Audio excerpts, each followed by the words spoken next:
तिब्बत के आध्यात्मिक नेता दलाई लामा के उत्तराधिकार से जुड़ा मुद्दा भारत और चीन के रिश्तों के बीच एक संवेदनशील और विवादास्पद विषय बना हुआ है। हाल ही में चीन के न्यू दिल्ली स्थित दूतावास ने कहा कि दलाई लामा की उत्तराधिकार प्रक्रिया पूरी तरह चीन का आंतरिक मामला है।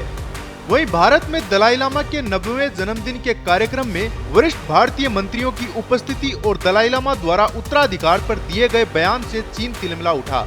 दलाई लामा ने साफ कहा कि उनके उत्तराधिकार को लेकर चीन की कोई भूमिका नहीं हो सकती।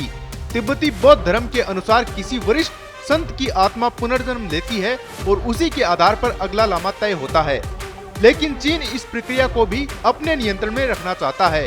चीन का कहना है कि उत्तराधिकार की मंजूरी उसे देनी होगी। दरअसल भारतीय रणनीतिक मामलों के जानकार और एक केंद्रीय मंत्री ने दलाई लामा के बयान का समर्थन किया, जिससे चीन ने आपत्ति जताई।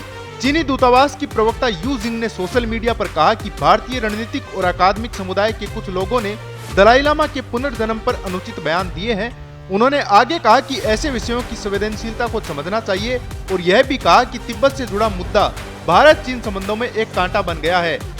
चीनी प्रवक्ता ने चेतावनी दी कि भारत द्वारा तिब्बत कार्ड खेलना खुद के खिलाफ हानिकारक साबित हो सकता है। इससे पहले भारतीय अल्पसंख्यक मामलों के मंत्री किरेन रिजिजू, जो हाल ही में दलाई लामा के जन्मदिन कार्यक्रम में उनके बगल में बैठे थे, उन्होंने कहा कि एक बौद्ध होने के नाते वह मानते हैं कि केवल दलाई लामा और उनका आध्यात्मिक कार्यालय ही उत्तराधिकार का निर्णय ले सकते हैं। इसके अलावा भारत के विदेश मंत्रालय ने भी स्पष्ट किया है कि वह धार्मिक आस्था और मान्यताओं से जुड़े मामलों पर कोई राय नहीं देता। इन सब के बीच भारत के विदेश मंत्री एस जयशंकर 15 जुलाई को चीन के तियानजिन शहर में होने वाली शंघाई सहयोग संगठन की सुरक्षा बैठक में शामिल होने वाले हैं। इस दौरान उनकी चीनी अधिकारियों से द्विपक्षीय बातचीत भी होगी। यह दौरा इसलिए भी अहम है क्योंकि 2020 में गलवान घाटी की झड़प के बाद भारत और चीन के बीच रिश्ते काफी तनावपूर्ण हो गए थे। पिछले महीने भारत के रक्षा मंत्री ने भी चीन में अपने समकक्ष से मुलाकात की थी, जो शंघाई सहयोग संगठन की बैठक के मौके पर हुई थी।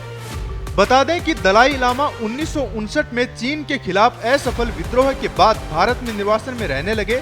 तब से अब तक भारत तिब्बतियों का घर बना हुआ है और लगभग 70,000 तिब्बती भारत में रहते हैं। उनके साथ एक तिब्बती निर्वासित सरकार भी भारत में सक्रिय है। दलाई लामा की उत्तराधिकारी प्रक्रिया पर जारी यह विवाद भारत और चीन के बीच लंबे समय से चले आ रहे तिब्बती मुद्दे को लेकर एक बार फिर से केंद्र में खड़ा हो गया है। इससे स्पष्ट है कि यह सिर्फ धार्मिक या सांस्कृतिक मामला नहीं है, बल्कि दोनों देशों के बीच कूटनीतिक तनाव का एक अहम कारण बन चुका है।